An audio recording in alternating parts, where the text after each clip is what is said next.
countdown to launch Grassroots kickoff webinar.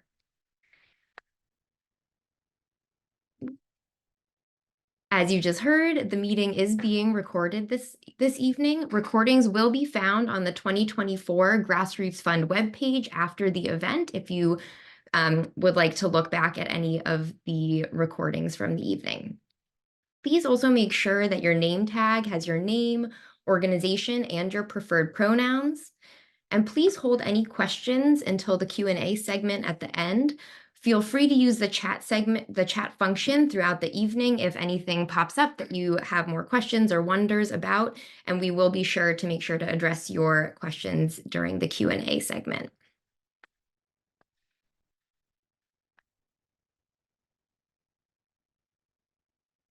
So as a brief overview of our evening tonight, we will begin with a welcome from Alicia Lee, President and CEO of BCYF. We'll then have a welcome from Larry Simmons, Board Chair, and Britt Hayes, Board Member. We'll have a brief overview of BCYF as an organization, and then another overview of the Grassroots Fund specifically.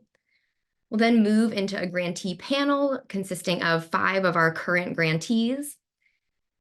Finally, we'll share some pre-application technical assistance information, an overview of the offerings that we have for you, as well as some important dates as you approach the application window.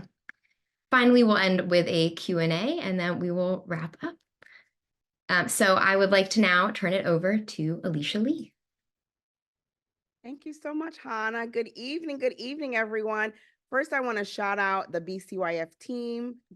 We are so lucky in Baltimore to have such a wonderful, dedicated team who are working day in and day out to make sure that we're able to be here to be a supportive partner with all of you that are serving young people directly.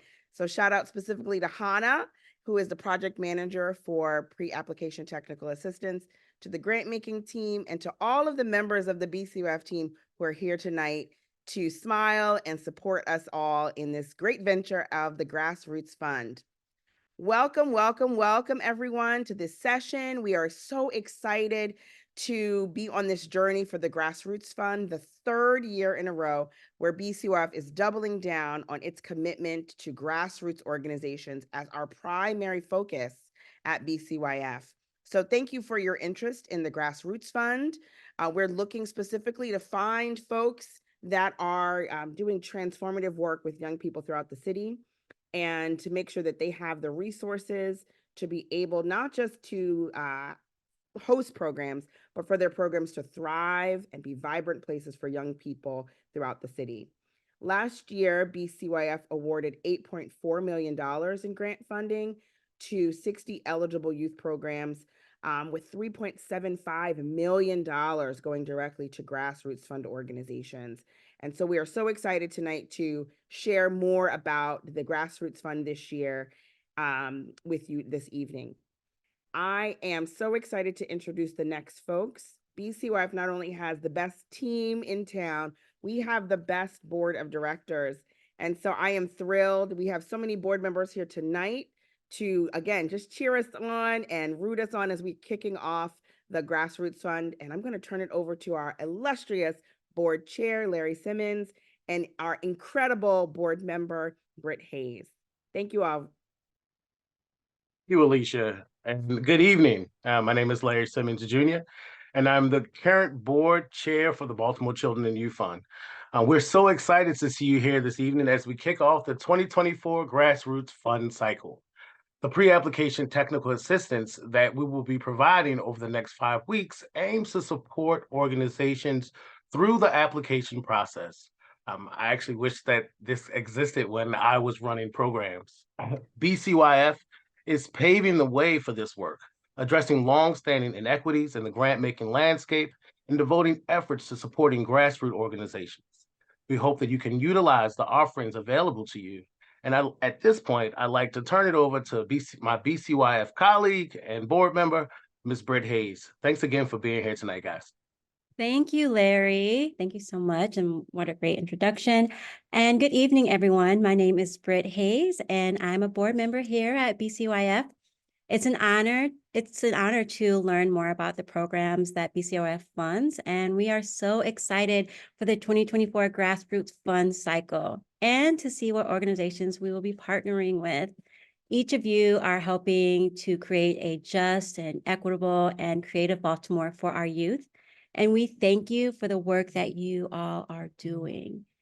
We hope you enjoy the Grassroots Fund kickoff webinar as we learn about BCYF and the Grassroots Fund, and hear from current grantees and learn about the pre-application technical assistance offerings. So on behalf of the board of BCYF, thank you so much for joining us today.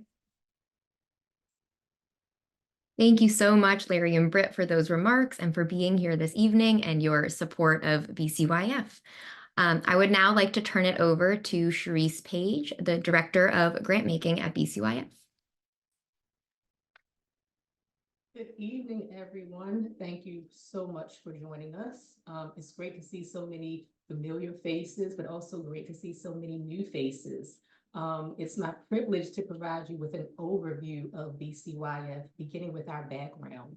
So BCF was created as a dedicated fund to support programs for Baltimore's children and youth.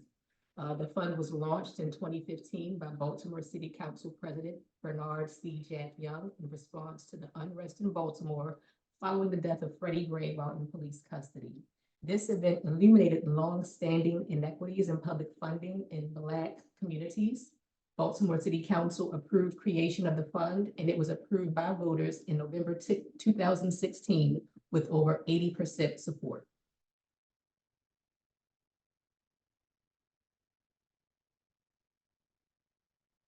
Our vision. So here at BCYF, we envision a more just, creative, and abundant Baltimore where all young people live, thrive, and lead. We envision an ecosystem of sustainable youth programs with full agency, liberated from the harm of structural racism and inequity, and able to thrive in abundance.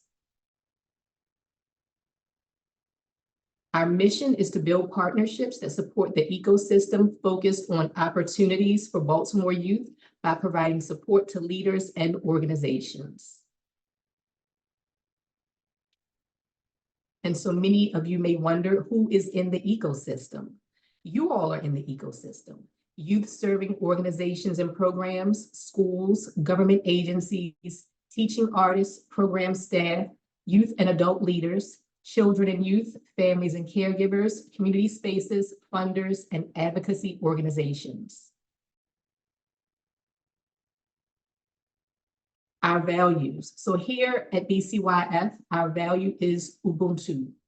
I am because of who we all are. Ubuntu is the Southern African philosophy that describes the interconnectedness of all people.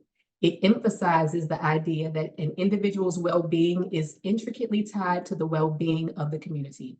The philosophy promotes humanity service, sharing, healing, and reconciliation. For FY 23 through 25, our priorities are culturally sustaining, future forward, doing well by doing, youth voice, and networking. In the application, you will be asked to identify one of these priorities that your work most connects with. And now I'm going to hand it back over to Hannah. Thank you so much, Sharice, for that overview of BCYF. So now I'll give a more specific overview of the Grassroots Fund, as what we're kicking off this evening is the application window for the Grassroots Fund specifically. So nationally, only about 2% of philanthropic dollars are given to grassroots organizations, which is extremely low. 2% is, not enough, especially when research shows that grassroots organizations often have the most potent community solutions. So at BCYF, we really want to address traditional gaps in Baltimore's funding landscape and the philanthropic landscape as a whole by providing funding for grassroots, Baltimore-based, youth-serving organizations in support of an organization's overall mission. In addition to financial support, organizations awarded this grant from the Grassroots Fund will receive rigorous capacity building support to help them sustain and grow. For the eligibility for the Grassroots Fund, We define grassroots organizations as community accountable organizations with an annual operating budget of $350,000. In this context, a community accountable organization is one that takes into account the needs, concerns, and capacities of community members and explains its actions and decisions to them. The fund will prioritize organizations led by Black and Brown people. And if you can see on the right of this screen, the specific eligibility criteria is outlined on the website. It is included in the application, and you will be asked to go through an eligibility checklist. But to go through each specific point, you should apply if your organization is Baltimore-based and serves children and youth ages 24 years and under, is a Maryland 501c3 organization, or has a confirmed fiscal sponsor, has an organizational budget of $350,000 or less for the last year, current year, and next year, has been in existence for at least 1 year, has at least 1 year of experience running youth programs, and 51% or more of its employees are Baltimore City residents. For our grant awards, we will be sharing grant decisions in August of 2024. And the spring grant cycle will accept and review applications from all eligible organizations. The fund will award $50,000 a year, 5-year grants to those eligible community organizations.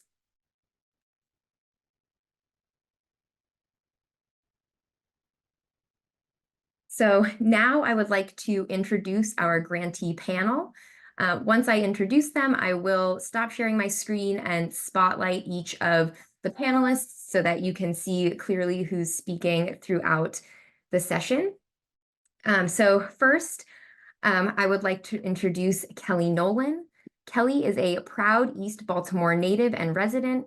She brings over a decade of experience and passion to her current role as program director for the Marching Elite Foundation, a youth music and arts organization.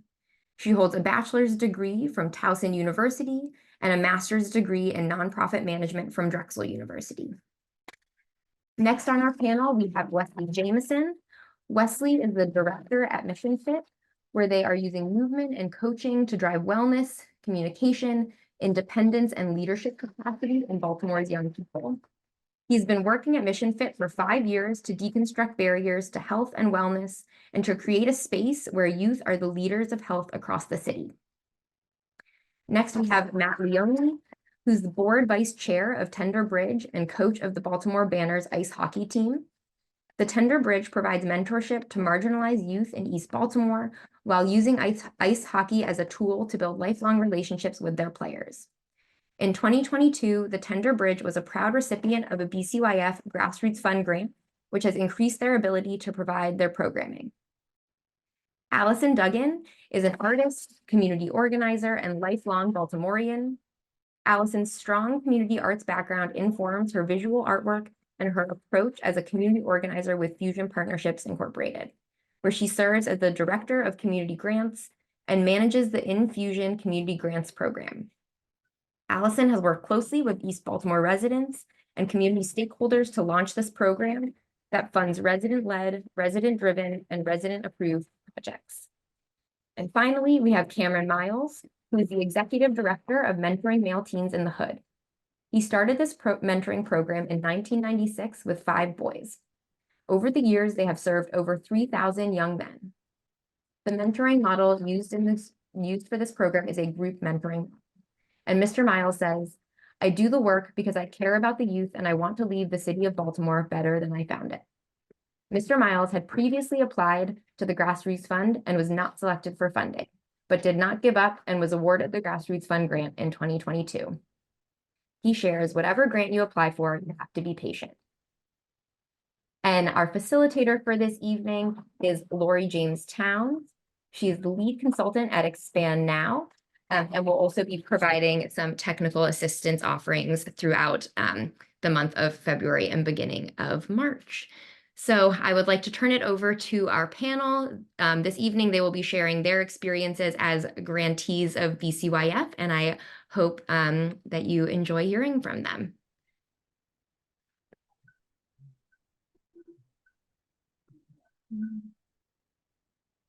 Thank you, Hannah. I appreciate that so much. Good evening, everyone. It's such an honor to be here, and it's absolutely an honor to moderate this amazing, amazing panel. So we're just going to dive in. I have the opportunity again to lead a discussion with Allison and Wesley and Matt and Cameron and Kelly to talk about your experiences with BCYF and also your experiences of serving Baltimore City and Baltimore City children and youth and families. So let's just dive in. Some of you have received BCYF funding, been involved with BCYF initiatives. Allison, as we heard, has a long history of serving communities and overseeing funding processes. So I guess one of the first things I want to ask is, what is your advice what is the advice that you would give to fellow applicants as they prepare their applications?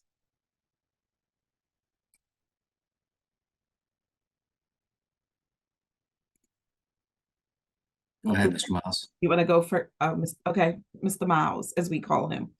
Good evening to everybody, and thank you to my colleagues for being a part. Thank you, Ms. Towns, for doing all that you do, and for the great people that are participating to try to get future funding. Thank all of you.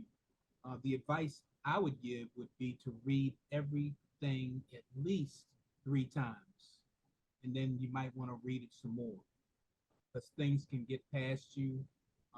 Everybody's rushing to do a lot of different things, family, trying to make ends meet, phone calls to return, emails to send. You get sidetracked. So if you read things at least 3 times, hopefully you'll catch everything. Ask plenty of questions. Don't hesitate to ask questions. The staff at BCYF are very capable, and take the time to answer questions, and don't mind being asked several times. And let somebody else with a fresh set of eyes look the proposal over. It's very, very important that somebody else look at. Sometimes we don't catch errors. So please let somebody else, or several people that you trust, look at the proposal to make sure everything is there that you want to be there. And I'll shut down. Thank you, Ms. Towns. Absolutely. Wesley, I think you had unmuted to dive into that question as well. I'll put a stamp on everything that Mr. Miles said and agree with that, and just add that in reading through the language, read through the requirements, look at the values and priorities, and make sure that this is a fit for you. Make sure that what you do fits with what BCYF is looking for, but make sure this is something that you can handle. And that's something that's going to work for you, because there's no reason to go through this whole process. It's a bit of a bear and for just to be not a fit. And then I think just logistically, working in a separate Google document, going into the portal early, copying and pasting your answers in there just to make sure that it's counting characters the same, and then there's no hidden questions that you missed. Make sure you have all of the supporting documents that you need. So just going in there, a month before you think you need to, and making sure that everything's working how you expected it to. And we'll get to the TA sessions, but my recommendation would be to go to those. Yeah, thank you. You both of you gave such great advice. I love the very specific, Wesley, make sure the characters are being counted correctly. Anyone else want to chime in on that question? I'll chime in a bit. Sorry, Allison. Like Wesley said, we'll go on the TA sessions, and one thing that worked for us in filling out the application itself, tell your story, tell it out loud verbally, write it down, and then see how you can parse it through. And it worked well for us. We told our story, we read it in the TA session, and then we had to make it fit in the character count. But if you can't tell your story in the character count or with the questions that are being asked in the application, like Wesley said, you got to make sure you're a good fit, and be authentic to your story. Don't try to squeeze it in. Thanks, Matt. Allison, I know you were getting ready to speak, and I'm going to ask you when you are speaking to then go into another question, if you don't mind. How does this grant process different from other grant application processes? I think you'd be a great person to start that one off too. Oh, yes, it looked like Kelly wanted to speak as well, so maybe if Kelly said her points and then we can do that. Perfect. Sorry about that, Kelly. No problem. I'll be short. Piggybacking off of Mr. Miles about having 3 people read the application. If you have older youth in your program or you know older youth, have them read it as well. I know my program has a lot of 16, 17, 18-year-olds. I have them sit down and read, and then I have them give me feedback. So if you have that ability, do that. That was a good one, Kelly. Thank you. Yes, and as everyone's saying, have different people read. And I would suggest other people that you should include in reading your application are people who maybe don't fully know what you are doing. That's really important because then they're gonna see and point out, I don't fully understand this piece. What are you doing here? Like, this doesn't make sense to me. You know, they're gonna be asking questions because maybe there's some pieces. If you have a lot of people who know the work, reading it, you know, they know it in their head, you know it in your head. So you will be filling in those gaps, but having it where people maybe aren't as familiar with the work, looking at it, then maybe it's an aunt, an uncle, whomever, like doesn't even really read those things all the time, but someone who like, I'm not fully understanding what you're trying to say here and what you're doing. So give that to someone as well. Additionally, teams, make sure you are building in this process a strong team to support you in this work. If you're a person that might lose receipts, or maybe, you know, make sure you have a person who can help keep track of those things for you and with you. Yeah, make sure you just have a strong supportive team, because doing this work on your own, or it can be very difficult. So on your end, make sure you have a power super team that you should use that anyway in the work you do. So start building, if you don't have it already, your super team of people that will help you carry this work through. Thanks. And Kelly, you want to start us off with how you think this process differs from others? And if anyone else on the panel can speak to that, just wave your hand at me. Yes, I think we all kind of mentioned it a little bit, but the technical assistance that comes with BCYF is amazing, and you're not going to find it anywhere else. So take advantage of it. Even if you feel like I've written grants before, I've won awards before, still attend. You'll learn something new. I know I've had the benefit of sitting down and like really actually writing my application on the spot and getting real-time feedback. So it's great. And the food has also been great with BCYF. Just to throw that in there. Just throw that in there, Kelly. And I'm sorry, Allison, I wanted you to also chime in on that one. Thank you, Kelly. Yes, never, this is a secret for funders in general. So they're, you know, we fund, other groups fund. There's been a change, and yes, the funders want to fund. They want the money to go out. They want to make sure that what they're doing in their mission is successful. So a lot of times they do want you to call, ask questions. Do not be afraid and think, oh, I don't want to look like I don't know what I'm doing. There are people in place to support you, especially with BCYF, to walk you through. Do not be afraid to ask any questions. They do want to see you succeed. So yes, that's what I would say. And build those relationships, because building those relationships, letting BCYF know who you are. You may not get the grant this time, but they may also be able to, understanding who you are and your work in that relationship, also find other resources for you as well. Thank you. Thank you. Folks had already started talking about this a little bit, so why don't we have anyone who was a recipient of technical assistance, I think that's everyone, at least had some contact with technical assistance, tell us about your experience with the pre-application technical assistance. And why don't we start with Matt? Sure. Our experience was great. It was our first time applying for a grant like this, so it was really insightful to get a handle on what are you looking for, and not to be a broken record, but it was a great chance to sit one-on-one and tell the story, and kind of work through, hey, this part of your story fits this question really well. And we were guilty of wanting to say the same thing over and over. And it was just say everything, but say it once and make sure it gets in the right box. And that was a really good kind of check for us to, yes, we don't need to be a broken record, and we can have this technical assistance, and it's just a sounding board from someone who's outside of your organization. We all talk to each other about what our mission is, but we need to be able to have someone else understand it well. And those TA sessions were invaluable for doing that. Thank you so much. Mr. Miles? Good evening again. Thank you.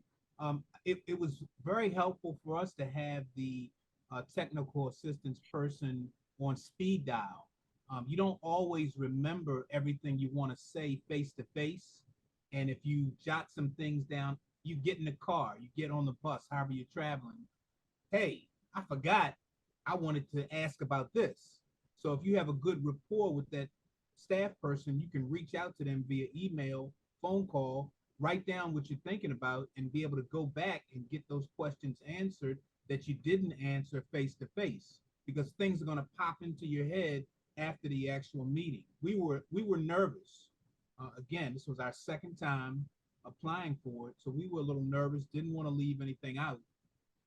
And it helped us to be able to have a good rapport and be able to reach out to that staff person. And they're very welcoming for you to call back, because they want to see you get the money. Because the more groups that get the money are able to do better work to help Baltimore City become healed and become more whole. So it's not like, you know, the organization doesn't want to fund us.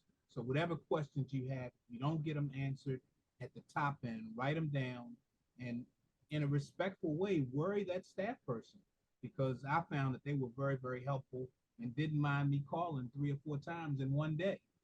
And I'll shut down. Thank you. Thank you for that. Because that is very, first of all, thank you for saying like you were nervous, right? Like you wanted to get this right. The other thing is that when folks call back or they sign up for another session, it allows the TA experts to know what we should be sharing universally. If we keep hearing the same questions over and over again, that lets us know that there's something that maybe we need to share up front, or we need to do a better job of explaining, or maybe it should be a part of every TA technical assistance conversation to ask certain questions. I know Hannah will probably cover this, but we do have a frequently asked Q&A live dialogue that the team is having this year, so that we can keep track of the frequently asked questions and put those responses in, so all of us will know what's on your hearts and minds. Kelly, Wesley, either one of you want to answer your experience? Tell us about your pre-application experience. Yeah, like I said, I was able to sit and write my application and work one-on-one. Literally, I probably spent like 3 hours sitting there and entering it into the system and getting feedback at that moment to change things, to go back and forth through my budget. So yeah, just take advantage of every opportunity, because it's really valuable. It's really valuable. And it doesn't only work for BCYF grants. You can use this information for other grants as well. You know, you build this application, it's not just for BCYF. You have your story to tell. You can tell it other places as well. Absolutely. Absolutely. Wesley? I would just generally agree with what everyone has said, that TA sessions were incredibly helpful. The one-on-one support, like Matt said, having a sounding board who's outside of your organization, who's a trained grant writer, like the chance to have that for free is like massively valuable. We went to every single one that we possibly could. And I think the only other thing I would add is just that in how this was different is just the amount of time that we spent on this grant was way beyond what we put into other grants. So, which I guess is just to say, be prepared to put in a lot of work. Thank you, Wesley. Thank you so much. I want to go now and I want to talk about this important part of, obviously serving Baltimore City, and serving such vulnerable populations, that partnerships and collaborations are extremely important. And I believe that some of you are partnering, collaborating, even if it's just collaborating for space or collaborating for resources, or talking to other programs about the communities that you serve. I would love for some or each of you to talk about what has been helpful in your partnerships and your collaborations, and then what have been some of the things that are challenging. Who was the, raise your hand if you're, Wesley, you're still unmuted, you want to talk about it? Yeah, partnerships. I mean, I think one thing to notice that there's, a difference between, in my mind, there's a difference between a contracted service, maybe Matt or Mr. Miles bringing his young people to me for a service. There's a difference between that and partnership, and partnering is a lot of work. And in my experience, it's gone sometimes well and sometimes very poorly. But having open communication, clearly defined expectations, responsibilities, boundaries, who's taking care of what, everything from, for us, it's, bringing the young people, walking them there, who's responsible, how many of the other person staff are going to stay in the room when the kids are there. I mean, having all of that lined up and being able to have difficult conversations when expectations aren't being met, and just saying, all right, I was expecting this, maybe it wasn't in writing, but can we clearly define what we expect of each other moving forward, and not being scared to have that conversation. Awesome. Anyone else? Allison, you want to talk about that, the importance or the strength of partnerships? No, absolutely. That Thank is in our org's name. Yes, it is. So why not? Um, So yeah, partnerships are extremely important. I mean, Baltimore is really important. And there's the term Smaltimore, but when we say goodbye in Baltimore, there's definitely, you're going to see the person again, some way, somehow. That is the workings of Baltimore in itself. And then so thinking about partnerships moving forward, we are in a way a large family. And we will run into each other some way, somehow, again, most likely, especially if you're doing this nonprofit work. So something good to think about in moments where there may be challenges and in partnerships, whatever, is to think about in general, we know we're here for the same reason. We're here for the same reason, which is to serve X, Y, and Z. And so how do we get to that point? Conflict resolution is something that is very important to try. Finding, was it Baltimore Mediation Center? That's a good resource to deal with if some things don't seem to be working out so well. And then consensus building, which is just beginning to work on, hey, we can come to some kind of agreement. It doesn't necessarily mean we get what we want exactly, but we can walk away feeling comfortable with that agreement. So Yes. those are things in general that, because at the end of the day, if you think about family, your own family and family dynamics and those moments you may have, but somehow at the end of the day, you're going to, if it's a large cause, you're going to show up. And so thinking about in the relationships and partnerships that you do build with people, that it doesn't necessarily mean in some aspects it may not work out fully and completely. And other ways, of course, it can flourish and will. But just thinking again about like the long term of everyone involved and the work and the goals that everyone has. Thanks so much, Allison. Any other panelists have experience with your programs partnering either informally or formally? I can't remember. Okay. All right. So I wanted, I know that Allison is, with Fusion, and that is a fiscal partner, excuse me, a fiscal sponsor organization. Did either one of you use a fiscal sponsor or use a program like Fusion for your process of applying? Okay, so Allison, I'm going to come back to that question. I'm going to keep this rolling talking about them, but let's come back and maybe just really briefly talk about what that is, because that was a question in the chat. So here's my favorite question for everybody. So y'all be ready to answer this question because it's my favorite question. How has either the BCYF funding or at least your growth from being a part of the process changed the services that you offer to your constituents? Mr. Miles, I'm going to start with, oh, go ahead, Matt. You were first on the draw, and then we'll go to Mr. Miles. Go ahead, Matt. All right, sounds good. Well, you know, the money was great. It lets us, we feed our hockey players after every practice. Spoiler alert, hockey players are hungry when they get off the ice. It's made the math a lot easier in our head on that. We don't have to think about where we're going, how much we're ordering. We can not only feed our players, but we can send food home to their families, to their younger siblings who aren't playing, which is something we had never been able to do. That's great. And aside from the financial aspect, we just got done talking about partnerships, and I shook my head and said no.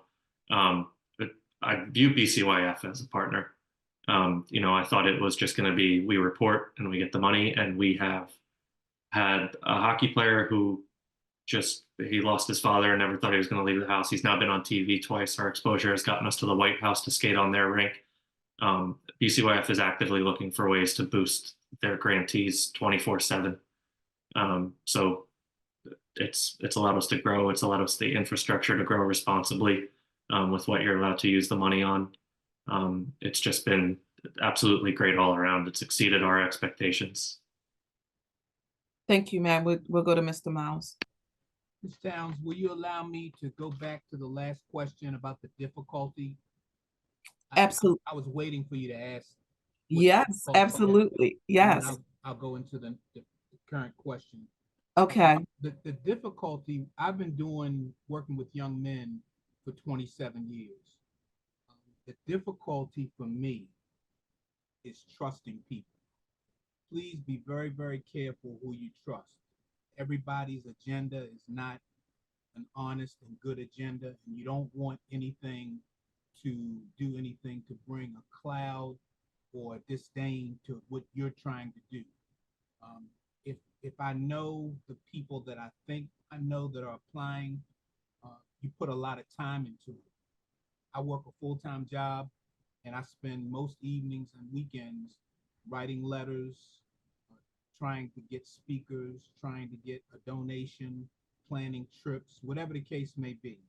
So that trust piece is really, really critical. Do a background analysis on people you're thinking about bringing in. Look online, and again, ask plenty of questions to find out who they are and who the organization is. Because everybody who says that they're this particular person, it doesn't always match up. And I'll leave that right there.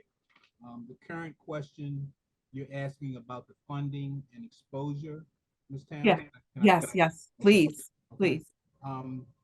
We meet twice a month, first and third Saturday, and we're able to feed our young men. We have between 30 and 32 young men each meeting. We do a group mentoring model, and we're able to feed them. And just like Matt said, our young men, they're not playing hockey, but they come in hungry.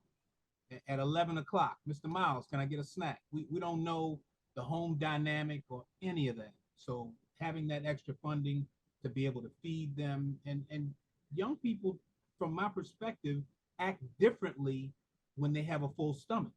A lot of our young people are hungry across Baltimore City, and when we can feed them and it's food that they like, I think that's important. They do a lot better, they act a lot better. So the funding piece, as far as exposure is concerned, the BCYF gave me an opportunity in my organization to speak at a city council hearing. I would not have had that opportunity had I not been considered for funding. So it gave more exposure because you want people who are making decisions to know what your program can do.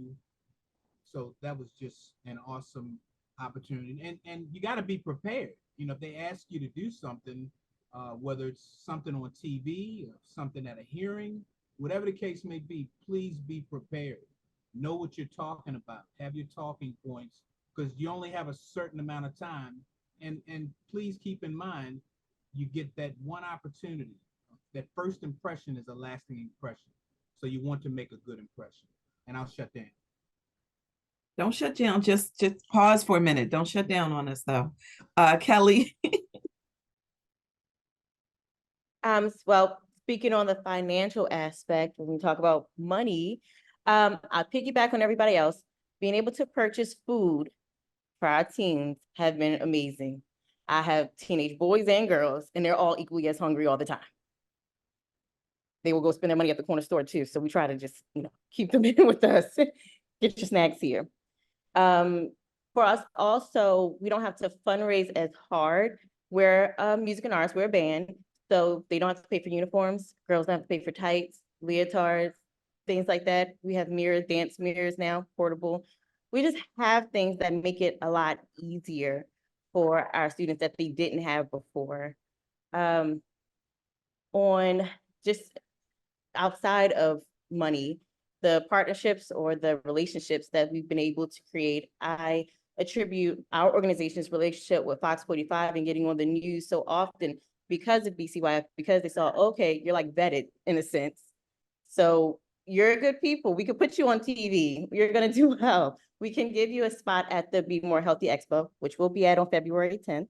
We can give you a spot there because you're good people. You're a good company. So BCYF is just very helpful. And for my program assistant, Hannah, she's amazing. So if you get funding, you have a program assistant, work with them. I think me and Hannah talk probably weekly at a minimum in some form or fashion. And she's just very, very, very, very helpful. Any question I have, she's able to answer. If she can't answer, she finds someone who can. She provides assistance in every way. It's just amazing. Thank you. No, thank you. Wesley, how about you? I might have a different perspective because we haven't actually That's right. You haven't gotten the fund. That's right. gotten any funding. Alicia, where's our money at? Alicia. But I would say Alicia, I set you up. I'm sorry. No, it's You okay. set me up. I think he's waiting to sign his grant agreement. Oh, that's right. That's right, Alicia. That's right. Yeah, I That's feel right. good. We That's signed right. it. We came around. But I would just share that having a consistent source that covers a decent portion of our budget covered for a number of years allows me to think about hiring a human in a way that was very not secure in previous years. Yeah, that makes such a big difference. And I mean, folks are in the chat like, what do they do? What do they do? So maybe during the pause, if you want to just, for folks who missed Hannah's introduction, just put in there just a little sentence for folks who came in late, because all of you are doing such amazing work in the community. And so give people perspective about the great work that you're doing. Allison, I don't want to skip you. Is that something you want to jump into to talk a little bit about how these funds can help programs, what you've witnessed, what you've been a witness to?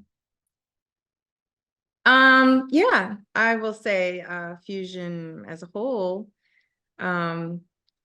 we have grown together, BCYF and Fusion in the process, because in the very first rounds of funding in existence of BCYF and to where we are now. The impact, of course, dollars do impact and give people that launch and boost that is needed. But also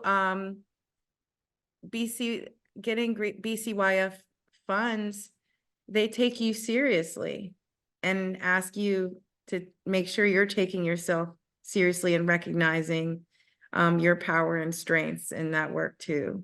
So the impact of having that grant is there is a mad amount of respect for you and your work, and building you to make sure that you see yourselves in that as well. So it's a wonderful relationship and impact, and also the additional learning activities that there are and networking opportunities that BCYF provides for grantees is absolutely wonderful. Thank you. Thank you. For those of you who already have your grants, who've already signed your papers, what is one of the things that you've learned in terms of reporting for the grant? Like, what are some of the expectations that are there for you? I know we talked about that a lot when we met earlier. I think it was last week. So why don't you just share a little bit with folks about what that looks like? Sure, I can jump in. I think in our previous conversation, I learned that my value on this panel, this is the first time grant for us. It's a large grant. It's not, you're not going to do it with your eyes closed, but it's also not impossible. And there's a team, our program officer, Cherie, is not in the business of letting us fail, not interested in seeing us fail, has been very helpful. So reading through the grant information, you know, knowing what's expected on the financial reporting, that's candidly been a learning curve for me. But it's not a, hey, you did this wrong, give us the money back. It's a, here, take my hand, we're going to help you do this the right way. And that's been unbelievable. You know, BCYF advertises as a capacity building grant. If we were to just get shut down because we weren't meeting the reporting requirements, then we would have been gun shy to go after other grants in the future. Now we not only have this great grant, but we have an opportunity to have the confidence to go after other grants because we're able to ride this learning curve together with BCYF on such a great and relatively unrestricted grant compared to other grants that are out there. Thank you so much. Anybody else want to tackle that question? On the reporting side, when it comes to, I guess, financial reports, keep up with all your receipts. That's a great thing. However you want to keep up with it, I like to scan into an app called Cam Scanner. I like to put it in QuickBooks. So I have 2 copies. They are very important. What else? Like Matt's saying, BCYF isn't going to let you fail. If you like make a mistake, make an accident, it's going to be okay. Everything is fixable. And there's still technical assistance once you're apart. So I like have a technical assistance coming up with financial officer because I having something that I need to look through. So there's assistance as you go on. You're never alone. It's not a alone process. And it is a learning curve, but you can kind of start getting into the groove of it. Financial reports every month. So you're going to get into the groove of it at a certain point. And so after a year in, kind of getting into the groove of it, I still have my hiccups here, but I'm getting there. Thank you. Yes, Mr. Miles. Yeah, thank you. Try not to do everything yourself. You will really burn yourself out if you're trying to do everything. If you're the director of the organization, try to find, again, people you trust and people that are consistent. A lot of people will say they're going to do A, B, and C, but you got to stick and connect with the people who have followed through. What made Michael Jordan great was a jump shot that he practiced every single night. If you are using a pencil that you haven't sharpened in 6 months, that pencil is going to be super dull. So each day you have to sharpen, and sharpen again. So I try to sharpen myself daily, and I share the load, share the responsibility, and surround myself with people who can help me do what I'm trying to do. They've caught the vision. So make sure people catch what your vision is so that they can help you do what you're trying to do, which ultimately will allow you to help more of our youth. Thank you. Thank you. Thank you. Appreciate that. Allison, any words of wisdom on grant management? Oh, yes. It's the same. Just keep your receipts. Take pictures right away of your receipts. Take pictures of them. Bring your tax exempt status card when you're making payments. Yeah, that's another big one. Make sure you have your tax exempt when you're doing payments. yes, make sure you do have someone on the team that will be able to keep those receipts. If you know you are that's the first thing in building your team. You find that person that can keep those receipts and manage them for you and document them right away. That's the step one, and start with that, and everything else will fall into line. Absolutely. Like, you absolutely need people around you who have gifts that you don't have, right? Like, I think that is what all of you are saying. Like, find somebody who can work with you to elevate where you're going. And also, Mr. Miles talked about who sees your vision, and is a part of that vision as well. Okay, well, I'm going to ask a couple more questions, and then we are going to open it up for questions from the audience. So audience, get your questions ready. You could put them in the chat. Hannah and I will do our best to keep them coming in order. So what was your biggest fear in this whole process, for each of you, that now you realize this was actually a strength, or that you've turned it into a strength? Wesley, you look like you really want to say something there. Yeah, I would just add that I think, like Mr. Miles, we did not get this our first time around. And I've been doing grant writing a while. Everyone that I've talked to about it said that you cannot take these decisions personally. I take them very personally. So when we didn't get it, I had a lot of words that I won't share about a bunch of people on this call. So, but that said, the work that we put in was still valuable, and the ability to kind of turn around and keep our head in the game and keep working on it. I think, like a lot of people who already have gotten BCYF or second-time grantees or second-time applications. So I'm sticking with it. Yeah, stick with it. I like that. I like that. Yes, Allison.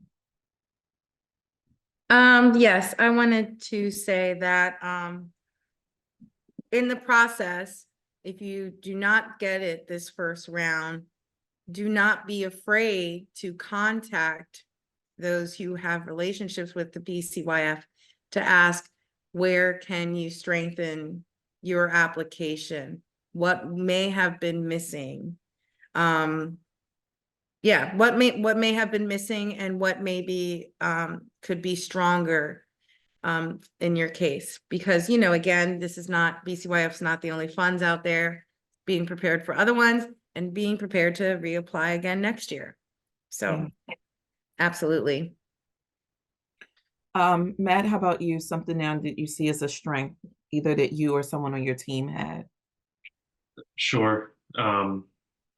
I think as a group, we really we were struggling. We were, for a long time, probably similar to Mr. Miles, Tender Bridge and banners were a man in a van. And we grew very quickly and grew to a point where the BCYF grant made sense for us. And like I alluded to before, we were first-time grant applicants for something this size. We thought, no way we're going to get it. Is it even worth our time? And we went for it. And not only did we receive it, it was a really meaningful exercise for our program as we wrote the application, as we told our story, to use that effort and not just have it be for the BCYF grant. We updated our website, we updated our messaging, we were able to really clean up our mission, vision, and values. And that effort, had we not gotten the grant, just the exercise of going through the application was really meaningful for a lot of our newer, younger volunteers, to all get together and tell our story to each other and make sure we're all on the same page. I so love that's that. a huge strength for us right now, is we're stronger and more aligned than ever right now, just by virtue of going through the application process. Oh, that's awesome, Matt. Thank you. Thank you for that. Yes, the more you are intentional about recognizing that you're growing in the process, even when it's hard, right? Those are skills that will take with you for the rest of your life. Kelly, how about you? I know we talked a little bit about, just in space and things like that, and you guys stuck with it and stayed with it. So tell us a little bit about what you realize is a strength of yours. I guess the fear and how to into strength, one was just of messing up. So last July, we lost our community center. It shut down in the middle of summer programming. And it felt like it was the most awful thing in the world to us. We were outside in the heat, but like I said, I kept in contact with Hannah every week. She was on like every email that I've sent out. She recommended different places. And for a while, I was like, Hannah, I want to shut the program down. Like, we don't have a place. And she's like, no, we're going to get a place. So just battling through this difficult time. And we're talking about from like July until now. We just found a place just now, where I'm at now. But if it wasn't for BCY funds, we wouldn't even have a place right now. You know, this is what we were able to use funds for. So it's just a blessing, because honestly, if it wasn't for BCF, I probably would have shut down. I would have said, no, this is too difficult. Yeah. What did that teach you about yourself though, Kelly? Perseverance that I didn't think I had. Yeah. To go through the emails, to go back and forth. I know Hannah saw like probably 100 emails between us and Baltimore City Recs and Parks, and the back and forth, and to be able to deal with it and handle it.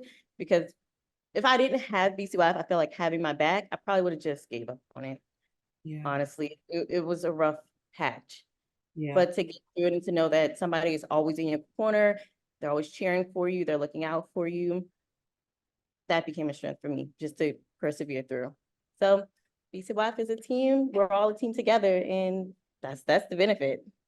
Oh, I wish we were on a webinar so all the hearts and all the hand claps could be flowing in the air. Y'all know how that happens, but y'all could do it in the chat. Y'all could do it in the chat anyway, but just put the reactions in there. Mr. Miles, so you work full time, then you come and you serve these young men. And we know, look, just every day on the news, and they're talking about what we're gonna do about these boys, what we're gonna do about these boys. Let's lock them up every day. I can't even watch anymore. You show up every day for them. Tell us about what you've recognized as, clearly you have to face your fears and then use your strengths to propel. Tell us a little bit about it. So, I don't know if this is the proper venue, but I'll say it anyway. I have a deep faith, and I believe that God wants to see us do well as it relates to young people. There are just so many young people that are hurting. There are young people who have challenges with one parent that may be incarcerated, one parent that may be using drugs. There are a lot of young people that are raising siblings, and I don't think that the media and television get to push that piece of it, that story, because there are a lot of young people that are forced to do things that they might not normally do if they weren't in that circumstance. So the fear for me was having too many ideas, wanting to go too many places, wanting to do too many things that are going to pull Johnny and Shaquille out of a circumstance, Yeah. and we just don't have the money to do it. I mean, every time we get a school bus, not a coach, but a school bus, it's at least $500. So wanting to take them different places, wanting to feed them, wanting to expose them to different places. I want to take them to the Naval Academy. We're going to do that in March because, we got this funding. I want to go over to Washington. I mean, our school system are not taking young people out of Baltimore. Baltimore's great. I'm not knocking Baltimore, but there's more to life than Baltimore. They need to see other places and other things. So I want to take them to DC, and we're going to go in May. So that I guess was the fear, and I just hope that people who are in organizations, programs that are trying to get money won't just look at BCYF, and that's not a knock against BCYF, but there's just with the money that's in the pot, it's not enough for everybody that wants to do something good. So you have to create other sources and resources to be able to reach out and write letters and let people know what you're doing, because people, once they find out that you're legitimate and you're consistent and you're doing good work, they will send you something. And don't forget to say thank you. The person that sends us $100 gets the same thank you that the person who sends us $5. And we do have several people that send us $5 every month. So Wow. I think that's key. It's critical. So not thinking that we would have enough money, and then we're now getting the money. And I thought the process would be cumbersome. So if people and organizations that are applying think it's going to be cumbersome, and you have to jump through hoops, I didn't get that impression. The people at the staff at BCYF have bent over backwards to make sure that we got the help that we need. They didn't do it for us, but they gave us the assistance to make sure that we did what we needed to do to be successful. Awesome. Thank you. Thank you so much. Thank you. I appreciate that. I'm gonna field a couple of questions that are more specific to the panel versus the program and application process, because I know that the BCYF team is gonna also have time for question and answers later. So, and then if there's anything that the panel, I'll give time to say if there's anything in your closing remarks that you want to say. I'll make time for that. So there was a question is, do any of the panelists have experience using these funds, supporting youth, doing youth development activities outside of the Baltimore area? I don't know if that was more so like what Mr. Miles was just saying, Kim, like taking them out of Baltimore versus serving Baltimoreans. So I know that we're serving Baltimoreans, so I'm going to assume that you mean taking them outside of Baltimore. So I guess that could be the question. Has anyone done any of those type of development activities? You could just wave at me or raise your hand, or Mr. Cameron. You did, okay. Is that me? Yeah, did you, I mean, you want to respond? Okay? Yeah, of course. Okay, I thought you were pointing at somebody else. Every year we take a trip in June. We do a college trip. We've gone to Harvard, Princeton, Yale, Duke, Morehouse, Hampton, Springfield, Columbia, just to name a few. And these experiences, when we take these trips, the young people get to see, number one, a college university and get to meet with the officials and talk to students. But when we take these trips, we also try to find cultural enriching opportunities, because I don't want to take a weekend and only do one thing. So we'll take a college trip, we'll find something that's going on in a particular city, a museum, whatever the case may be, and I get input from the young people. So it's not Mr. Miles just trying to jam something. I've been told that I'm a disciplinarian, overboard sometimes, but I want the best for them, and I don't want them to end up a statistic or in the cemetery prematurely. So I think trips are invaluable. Right up the road in Pennsylvania is HERRS. I think most of us maybe like Utz, but there's a HERS potato chip factory. It was an awesome experience, and the young men really got into it. Some of them, I wish that everybody would go to college, but that's not realistic. Some of our young people want to learn a trade, work with their hands. So they got a great deal out of going to the HERS potato chip factory, and they just, really liked it. Plus, they got free potato chips. So maybe that was a part of it, but it was a great opportunity. I don't do fun things with my program. When I say fun things, I don't take them to King's Dominion or Hershey Park. To me, those are things that they should do with friends or with family. I try to do things that will help them to learn something and help them think about building a skill that they'll be able to use later on because of something that they saw. So I don't want to take all the time, Ms. Towns, but that's my thought. Thank you. Thank you. Anybody else want to chime in on that?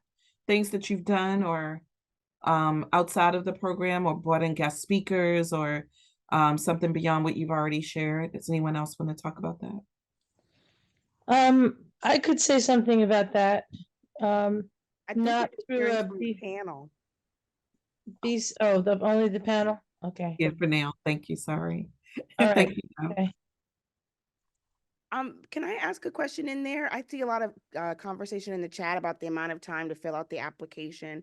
Someone shared, I think it took them 100 hours, and that's good to share. And I'm just wondering, that seems a little unusual to me. So do other people have numbers that they could share in terms of the amount of time it spent to complete the application, just so we can get a full, well-rounded piece? Thank you so much. That's a good one too. And Alicia, real quick, Wesley added to his statement that included TA hours and one-on-one sessions and things like that. Thank you. Okay, so as we're closing in close on time, I don't see, and Hannah, you correct me if I'm wrong, I think all the other questions were things that either the team answered or that you guys will probably cover. I don't, so I'm just gonna, yes, Mr. Harold? Hey, I had a quick question. Are you going to recommend any particular type of data sheets or data sets that you all are used to using, that we'll be using, or we're just gonna create our own and use what we have? Good question. Does anybody have suggestions? Because we got a lot of good conversations around the scanning app that Kelly shared. Are folks using any of the panelists, or even those are participants? But I would ask that if you could put it in the chat versus unmuting, so we could not go over our time. But are there any tools that you're using, or spreadsheets, or things that you're using as tools to create and report data? I think Kelly mentioned QuickBooks as well. Anybody else want to share anything? And QuickBooks is financial though. Matt? Yeah, we've had QuickBooks was good for us. We're getting that up to date for kind of more external reporting. Internally, we've been able to get smart sheets, and that's been really big for us. We've been able to automate some processes as granular as we all go pick up our hockey players for every practice. So you've got what coach is picking up what player each week, and it's taken hours out of our Thursday and Friday nights to manually put together those sheets. Smart Sheets has been able to automate all that for us. And we use it for metric tracking and stuff like that now. It's been a great collaborative tool that we wouldn't have been able to buy otherwise. Thank you. Is Smart Sheets a program, Matt? It's web-based. It's got a lot of functionality. You can do scheduling. It's like Google Drive on steroids, I guess. It's got every tool in there, and you can be collaborative and have your licenses, and a great amount of storage. So our team now has all of our photos, all of our videos, all of our player rosters, coaches contact, all in one spot, all in formats that make sense, and you can pull it right up on your phone at a moment's notice. Oh Lord, I'm so glad my team's not here to hear that. They're already obsessed with ClickUp. I told Hannah, no ClickUp, no ClickUp. I can't. No, thank you, Matt. I love it. I love that. I'm a techie. I'm just playing. I'm a techie. Anyone else have anything they want to share with the audience that they use to manage time, the reporting, anything that would be helpful? Good old-fashioned Excel spreadsheets. Yeah. Yes. Okay. And Google Sheets. Google Sheets you can also share. So you can also share with your team to plug in numbers and stuff as well. So, just for your basic breakdown of what you're spending and what you're spending down, they work. Thank you. Allison, we have a few minutes. I promised you if you would just give a quick definition of what fiscal sponsorship is, if folks need to, again, we have a list and we already said we're not elevating any particular group, but I think some people want to know, like, what is that if I'm not a nonprofit? Yes. Yeah. So, fiscal sponsorship is finding somebody that has a 501c3 status and is willing to take on the monetary aspects of your work. So basically, it can be, this organization that does work in the neighborhood, and they have their own 501c3 status. You can ask them, hey, can you be our fiscal sponsor for this project? There's also just different groups that solely do fiscal sponsorship. That includes Fusion, Uplift Alliance, they're new. you can also look into those organizations where the sole purpose is to handle. They do serve as your 501c3. And they do the money management aspects and assist with reporting, et cetera. So so yes, you can go through a lot of different networks. If you have a relationship with a 501c3, you can utilize them or look into the fiscal sponsorship organizations in Baltimore City to assist. Yep. Thank you. And I think that I think Cherie put that list in the chat for folks. So if you didn't see it, just scroll up a little bit. So as we close, first of all, thank you. We talked about being brave. It's even though we're on Zoom, it's still very brave for you to come on Zoom and talk about your experiences with applying for the grant and being a part of the BCYF community and things that you've learned. So we definitely appreciate your time and your devotion to the community by doing this. I want to ask each of the panelists to, if you could have 1 or 2 words that you would leave as nuggets for the audience to take with them, what would it be? Something inspirational. Or a phrase. So I would say do it afraid. That would be mine. Do it afraid. So I'll start us off. Wesley, and then I'm gonna go to Matt.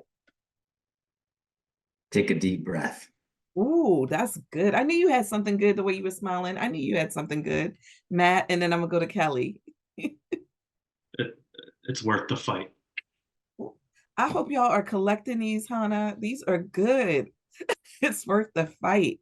Kelly, then Allison, and y'all know we're gonna end with Mr. Miles. Go ahead, Kelly. I don't know if I'm as good as my fellow counterparts, but listening to everybody else, at first you don't succeed, try again. There'll be a next year and a next year. That's right. That's the tried and true. Allison. Kelly, you needed to sing it. You know the song. I would yes. I would say communication is key. So I came up with this the other day. Instead of he said, she said, they said, it's what we say.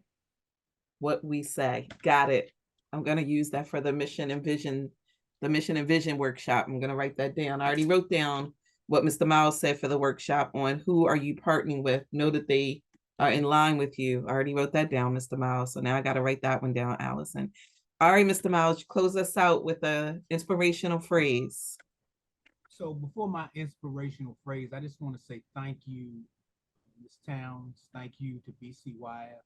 Hannah Mockover is awesome. Thank you to all of the panelists, and thank you to everybody that's trying to make Baltimore even better than it already is.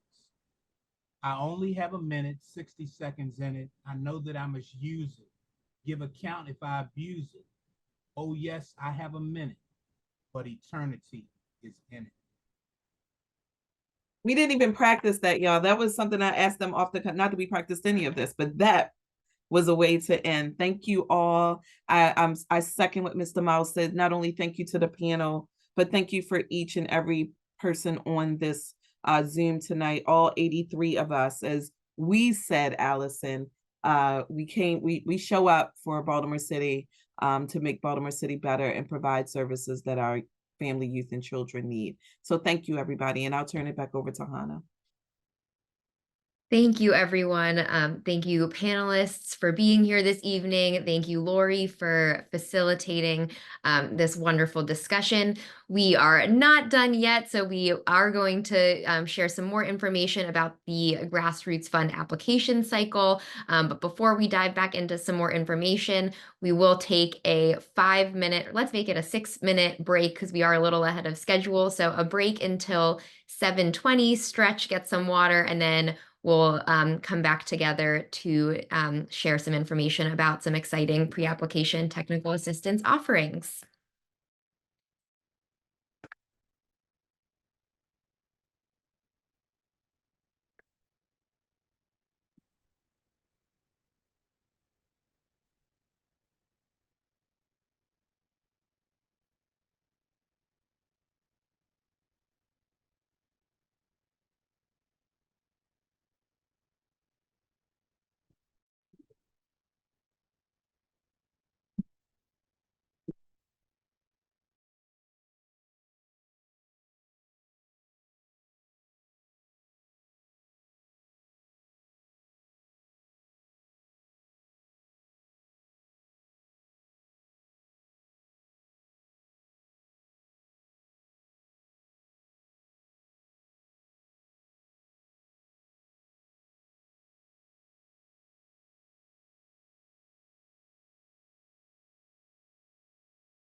All right, it is 7:20, so I'll welcome everyone back to wrap up our session this evening. Give folks a moment to return. Maybe share a little welcome back in the chat so I know folks have made their way back.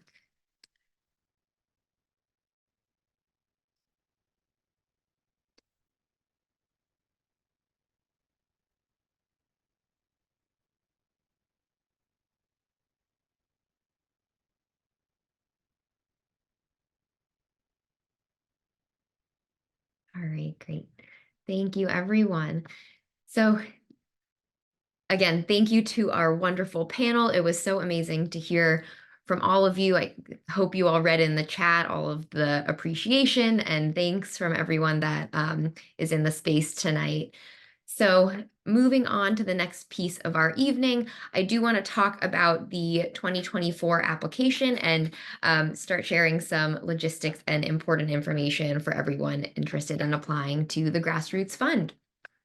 So the application toolkit is now live on the 2024 Grassroots Fund website. Along with the application toolkit, there is information about sessions that are being offered over the next 5 to 6 weeks, registration information, as well as one-on-one session registration, and other information to help guide your application. Specifically in the application toolkit, we do have an application workbook, and this consists of some frequently asked questions, sample documents, as well as a PDF print-ready version of the application so that you can look ahead at the questions, kind of think through some of your responses. If you're like me, I like to handwrite everything as I think through and kind of develop my thoughts. So you can, it's an option to print it out and develop your application that way. Or if you want to type your application, there are tons of resources available for you on the website to help guide you through the application process. If you use the QR code, that will take you to the website. The website is also linked in on this slide, and Cherie is sharing the application workbook. She shared the link in the chat. And I'm also going to share my screen in a different way quickly to show you what the workbook looks like, and just talk about some key portions of the workbook. So in the workbook, this is what you'll find that's located on the website. And again, what Cherie dropped into the chat. It does have a table of contents in here, so you can click through to find the different areas that you are needing. It has a brief overview of BCYF. And then there's also a question and answer portion of this document that will cover a lot of questions that you might have about the development of your application and different resources that might be available as you go through the application process. And finally, the bottom of this document, what I was referring to is the actual grant application. So I would like to note that the official submission of your application will be submitted online via JotForm, but this is being provided as a resource in case this is a format that is more conducive to your thought process, your development process. We wanted to provide this as an option as you develop your application. So all of the questions are available. If it's a question with a multiple choice response, the options are available as well, so you can prepare those responses, and any short answer questions are there as well for you. Also at the bottom of this document is a copy of the rubric. I think it's helpful anytime you're developing an application to be able to see the rubric and understand what we are looking for in applications. So all of this information, again, is shared in the application workbook, which was dropped into the chat and is located on the website as well. So through pre-application technical assistance, we are working with a wonderful consultant team that is the Expand Now team. You have met Lori James Towns. She was the facilitator for our panel, and she is the lead consultant of this team, also working with Dr. Pam Love and Amy Culp. The three of these consultants will be providing not only some of the large group sessions. So as we saw, Lori joined us here today. She was offering a few other sessions as we move through our offerings. All three of them are also providing one-on-one application support over the course of the next 6 weeks. And I think as some folks spoke to during the panel, the ability to have someone review your application, help read things through, someone who doesn't necessarily know your program to read through your application and be able to understand the mission and the story you are trying to tell. It's extremely helpful. So I would highly recommend utilizing some of those one-on-one offerings that this wonderful team has available. The BCYF approach in developing this pre-application technical assistance is really to connect with local change makers, nurture the capacity of leaders and organizations by eliminating access barriers, amplifying the work of BCYF grantee partners, and foster a community that is rooted in abundance, joy, and collaboration. And we really drew from all of these points as these offerings were developed and this program was put together. So again, throughout February and the beginning of March, BCYF will be providing pre-application technical assistance in a range of formats, including virtual and in-person offerings and large, small, and one-on-one sessions. So a few of the sessions are listed here, and on the next slide, I'll go more into detail about when those sessions are. But you can use this QR code again to access the 2024 Grassroots Fund webpage, and that will take you to all of the registration information you will need.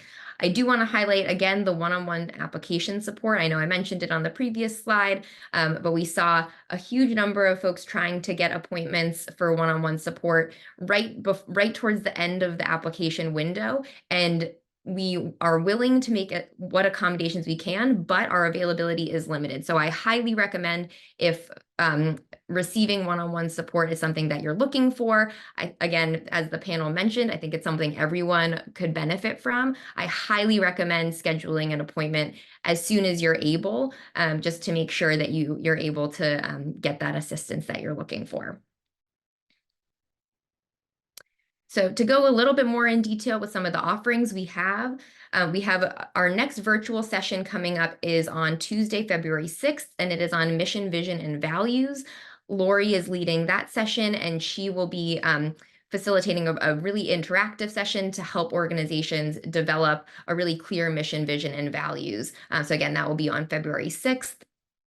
We'll then have an in-person launch pad. This will be taking place at the Cube on February 8th in the evening. And this will be an opportunity to receive some more direct one-on-one, or sorry, not one-on-one, but more direct application support. You might have the opportunity to work one-on-one, but it might also be a collaborative experience with some other applicants or some of the TA providers. We'll then have a scope of work session, and that will be virtual on Monday, February 12th. And then we have 2 more launch pads. Again, these are in person.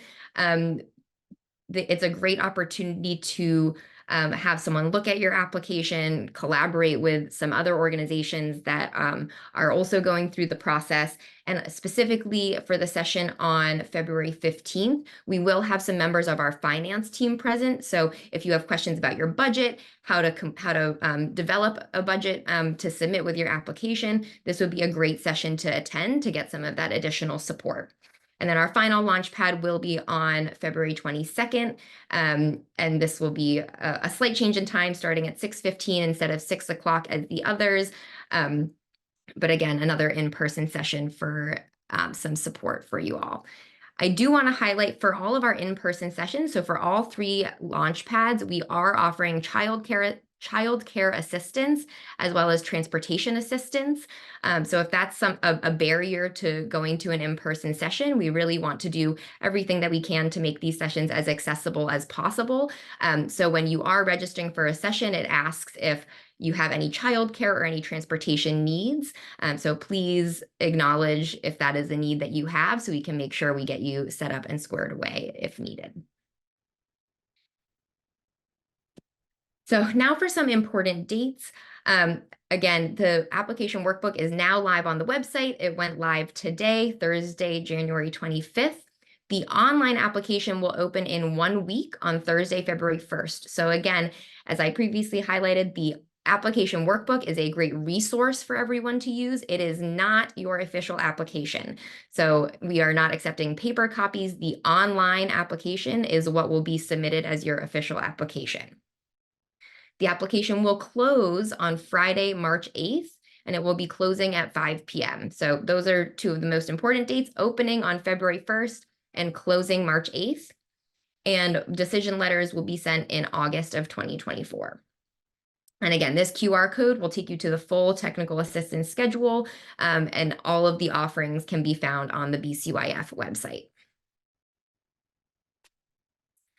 So with that, I would now like to open up the floor for any questions. I see some chat questions. So Cherie, if you're monitoring the chat, do you see any questions in there? You may want to just speak to certain sessions that people register for that says sold out, just at the cap for each session. Okay, yes. So there is a cap for some of the in-person and virtual sessions that are coming up because of the nature of the sessions, because they do in order for us to provide appropriate application support, we do have to cap the number of folks that we are able to have register. So I believe the Cube currently is sold out. The Launchpad, on the second Launchpad and the third Launchpad do have availability, and the first Launchpad, we have opened up the wait list in the event that somebody takes himself off of that list. And do applicants have access to this presentation tonight? This presentation will be posted on the website as well after once we conclude. That's all in the chat for now.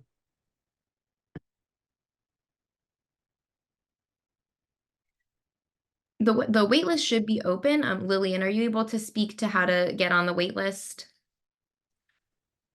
Let me see. I think when you go to register, it should tell you that this is full, but you can leave your email in case a ticket becomes available.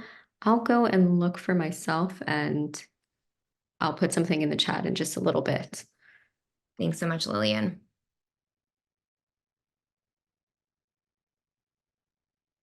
Vanessa, you wanna just elaborate a little bit on too small?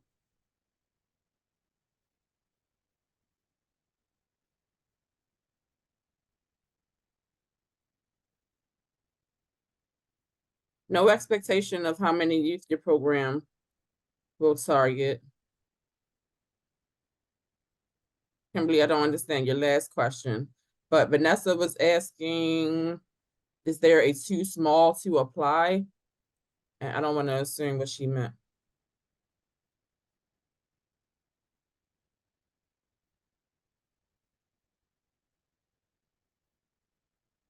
Oh, no, please apply.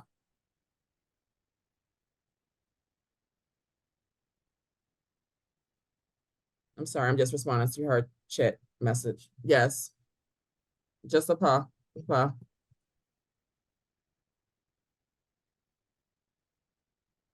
And thank you, Lillian. I see Lillian posted in the chat how to sign up for the wait list for those that are interested.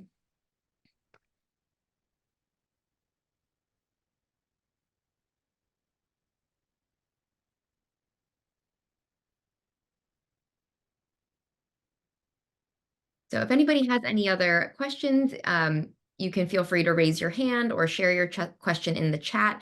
If you also don't feel comfortable sharing your question to the entire group, you can feel free to privately chat either myself or Cherie Miller. If you chat us privately, we can read your question aloud for the group.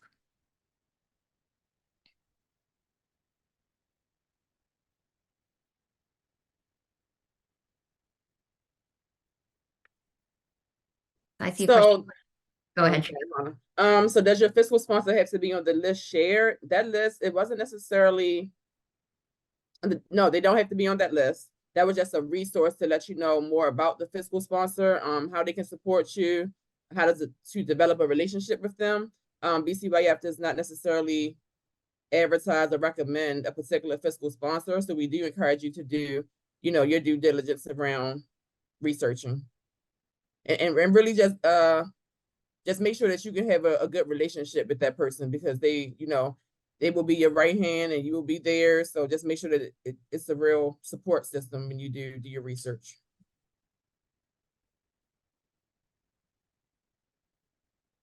They do not have to be based in Maryland. They can be, we have fiscal sponsors all across the country. However, they will need to have a letter of good standing in Maryland or from Maryland.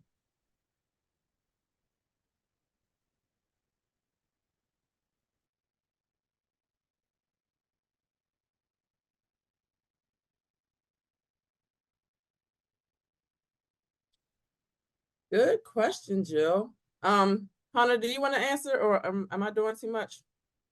No, if you want to answer, you can certainly go ahead.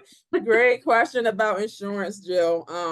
No, you don't necessarily have to have all your required insurances in place when you apply.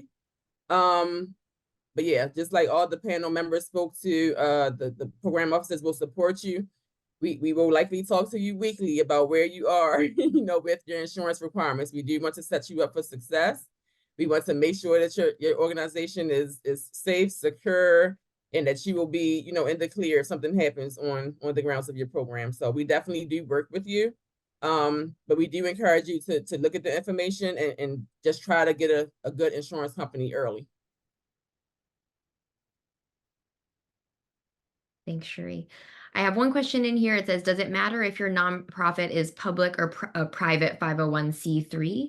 That's not a question I've received before. So either Cherie or Charisse, do either of you have an answer to that? Can you repeat the question? If it matters if your nonprofit is public or is a public or private 501c3? We're not familiar with private 501c3s. To our knowledge, all 501c3s are public organizations. Maybe meet with us privately. We can talk through it a little bit. Thanks, Alicia. I have another question from Angelo.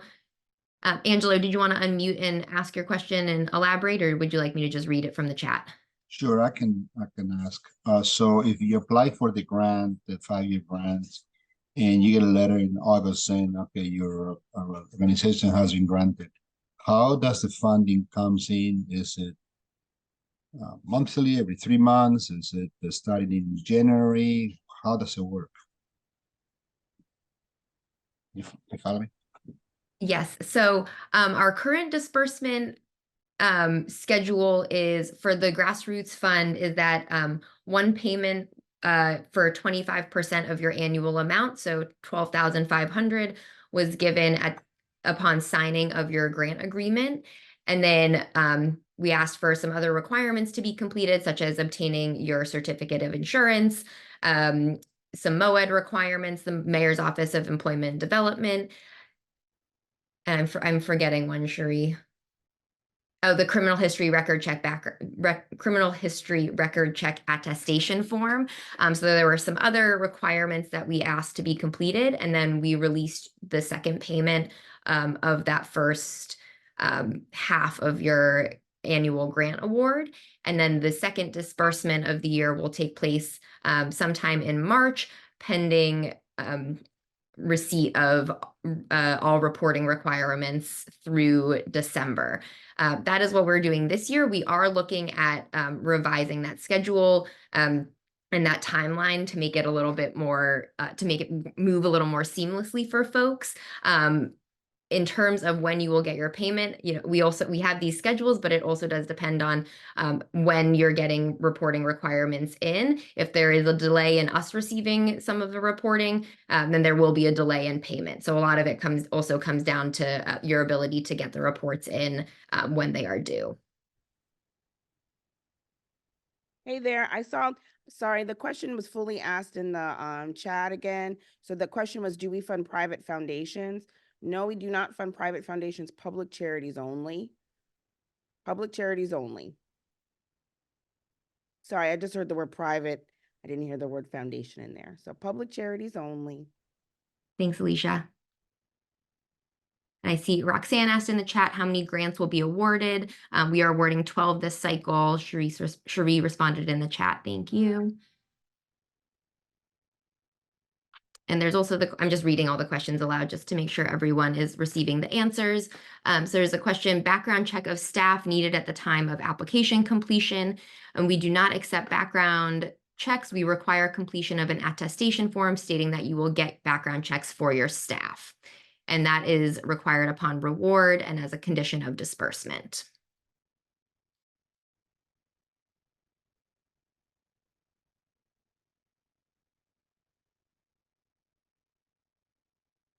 If there are any other questions, again, please feel free to unmute or share in the chat.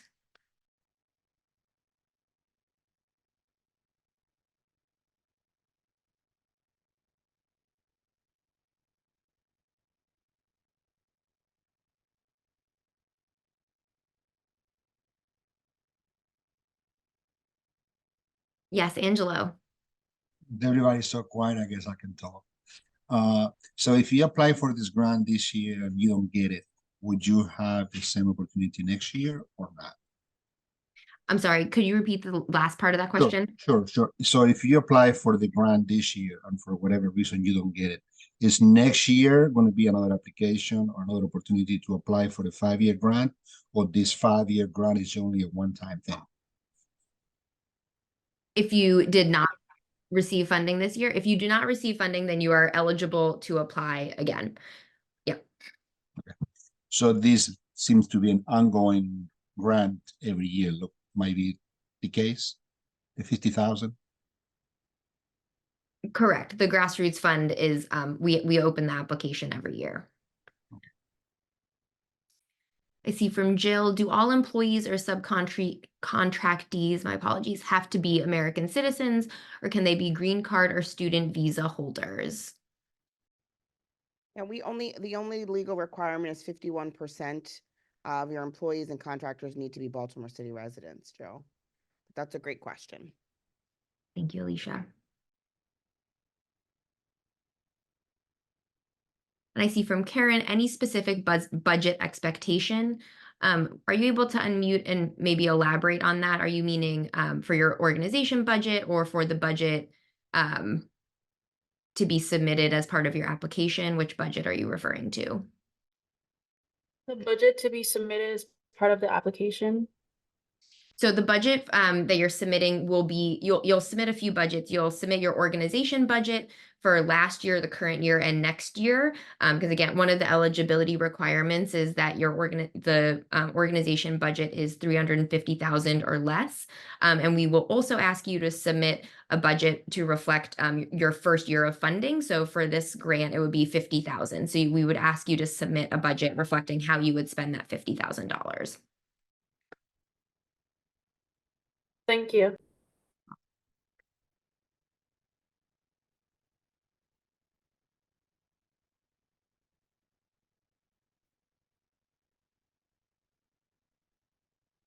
I see if your program serves youth across the country but is based in Baltimore, is there a percentage of youth who have to be Baltimore based? So the fuller answer would be that 100% of these funds can only support 100% of Baltimore City youth. Just to be super duper specific, Cherie's answer is perfect, and so 100% of these funds would support your Baltimore, the Baltimore base of your program, Baltimore City youth specifically. If you have other funds to support those other young people, we're good with that. Thank you, Alicia. Kim, I see your hand is raised. You can come off of mute. Thanks. It just seemed like a big question. So I said, let me just come off. So my question is about the budget. You wanting to know what the organization's budget is. If you're under fiscal sponsorship for the purposes of this application and your entity is social entrepreneurial, what are you using as, I don't know, the litmus test to determine if your organization's budget is within the parameters that are set? There's a couple responses to that. One is one of the budgets that you're going to submit is the actual program budget that you'll use for this grant. So that should speak to the directness of the program that's fiscally sponsored. And then the other budgets would be the fiscal sponsored budgets, and they would, of course, share the fiscal sponsor organization, but also they should have been fiscally sponsoring your other work in some way. So you would share both of those things, the organization piece, and we would want to see projects that you've worked with them on in the past that were fiscal sponsored, how you've been supporting those, what those budgets are. So essentially, you're only qualified if you have had fiscal sponsorship in the past. And if this is the first time that as a social entrepreneurial venture, you've used fiscal sponsorship, you're not qualified for this funding? I wouldn't say that, but if you have to have had youth programming in the past. And so that Yes. definition of how you define youth programming is what we're looking for. So how you funded your youth programming in the past is not really important to us. So you would just share with us, because we know a lot of folks have chosen not to participate in the nonprofit industrial complex as a choice, and that's good with us. And we're glad that you're willing to take a leap and get involved in philanthropy with BCYF. So that piece around where you've been funded in the past is not as critical as the fact that you have past experience with youth programming. So what I would say is then we would want to see, well, what were your youth programs in the past? And sure, that situation is a little different. We'd want to see the budgets for the youth programs you've had in the past, in addition to the fiscal sponsor showing that they have financial solvency. So both and would probably be the best solution for a program like yours that's coming into it with youth experience, but not necessarily with nonprofit experience, and which is not a requirement, the nonprofit part, just the youth programming experience. Okay, thank you. Sure. And Jill posed a question in the chat. She asked, do you require Form 990 or financial review docs by a certified accountant? If so, how recent? We do require a 990, and we require a financial review if your budget is 300,000 or higher. And for the 990, we require the most recent 990 that you have submitted.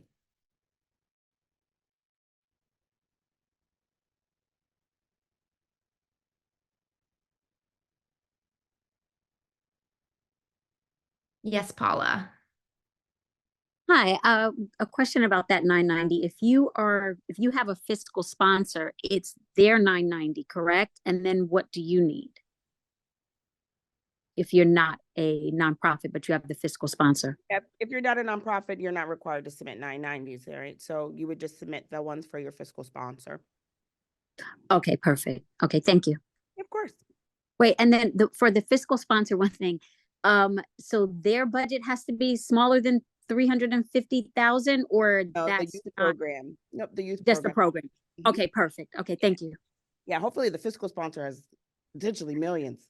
Yeah, I'm hoping so too, but I was like, yeah, yeah. Then you'll know there, you want to use a fiscal sponsor, not necessarily that bigger is better, but folks who have a track record of financial and organizational health. So perfect. Thank you so much. Of course. I see a question from Kim. If awarded, how much time is required for correspondence with BCYF? We don't have a requirement for the amount of time to correspond with your program officer or BCYF. We just ask that you are responsive if we're trying to contact you regarding reporting requirements. But we don't have a specifically outlined requirement for how much time you need to be in contact with us. We're trying to build relationships, though. Those relationships are two ways. Some people would like to spend more time. Some people would like to spend less. We're good with that.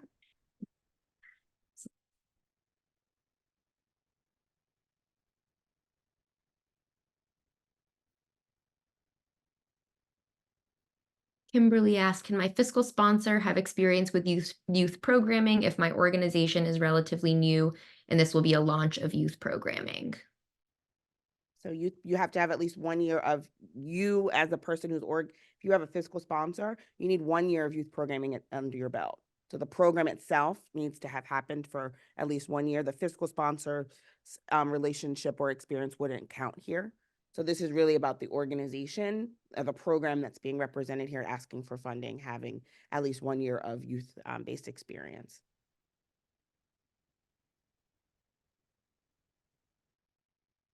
Jill asked, is there room to submit support video and or letters or testimony? And I do not believe that we have a space for that on the application this year.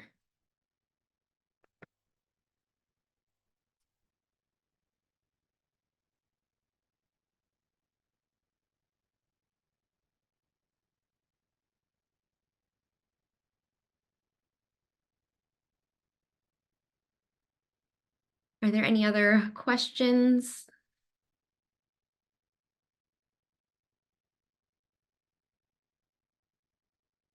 All I right, had a question that I thought might be relevant for some people. sure. Can you start with a fiscal sponsor and let's say you get your own 501c3 during those 5 years? Can the funds be transferred? Would you consider doing that? Like, Yes. Yes, and we do have a few grantees who have started out fiscally sponsored and then for whatever reason, moved away from that to be their own 501c3, and that is something we have worked with. great, thanks. Great question, Julie. Thank you. I see from Karen asking, is it required that your staff members are residents of Baltimore City? The eligibility requirement is that 51% or more of your staff are Baltimore City residents.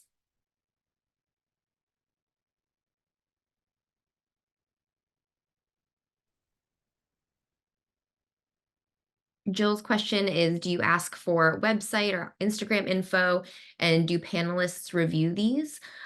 We do ask for website information for applicants, and we do go through a community grant review process in the review of applications. And I don't know if Cherie, you want to speak to that a little bit more, or direct folks to.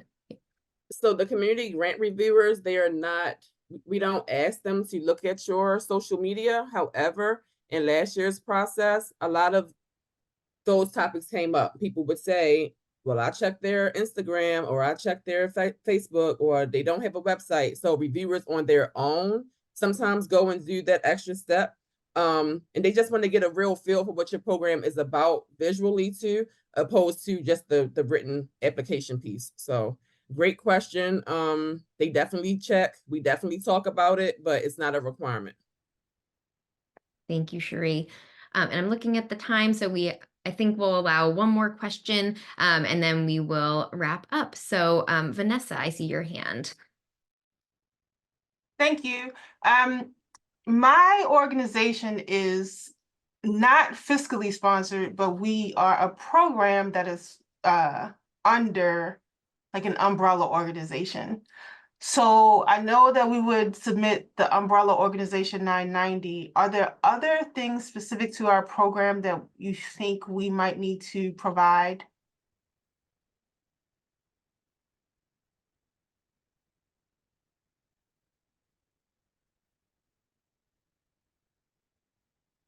Cherie, are you able to answer that one? I'm sorry, I missed the question monitoring the chat. Can you repeat it? Was that Vanessa? Yes, ma'am. So my organization is not fiscally sponsored, but we are under an umbrella organization that has like 4 programs. So is there, other than the 990 for our umbrella organization, is there something else that we would need to provide, or can we even be considered as a separate program? So your program is not a 501c3? No, not my. Well, my program is part of a 501c3, but they're not our fiscal sponsor. We're just under the umbrella of their organization. Okay, so that may be somebody that you might want to talk to and see what their fiscal sponsor relationship looks like. And you may want to come into an agreement with them. That's just one person. You may want to check other organizations, but it sounds like you may be closer than others as far as getting a fiscal sponsor. I would just open the conversation with them and see how it goes. I think they're not interested in a fiscal sponsor. I think they're is this Black Boys Ballet? Baltimore Ballet Boys. Thank Yeah. you so much. Beautiful program. I've seen your website. And Sorry. Yeah, and I think that they're a program of a larger institution. So that larger institution, their budget would need to be under 350. Got it. Thank you very much. Sort of like the YMCA has programs that are kind of smaller programs, but they're still the YMCA's. And so the YMCA's budget would need to be under 350, same kind of deal. Thank you, Alicia. So I just see one more question I want to answer in the chat. Karen, a follow-up about the Baltimore City residents. Is it that a high priority eligibility for staff members to be Baltimore City residents? It is one of our eligibility criteria. So they're not ranked on priority. They are just our eligibility criteria. So it is required that 51% of or more of staff are Baltimore City residents. All right.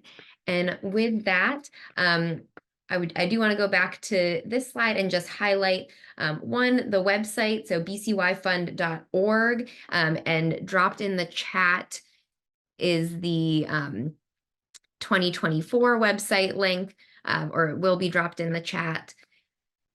And that has the information specifically for the 2024 Grassroots Fund offerings that we have going on. And also this email listed here, gmta@bcyfund.org, is our GMTA grant making team inbox. So any questions that you have throughout the pre-application technical assistance cycle about your application, any offerings that we have, you can direct those questions to that email.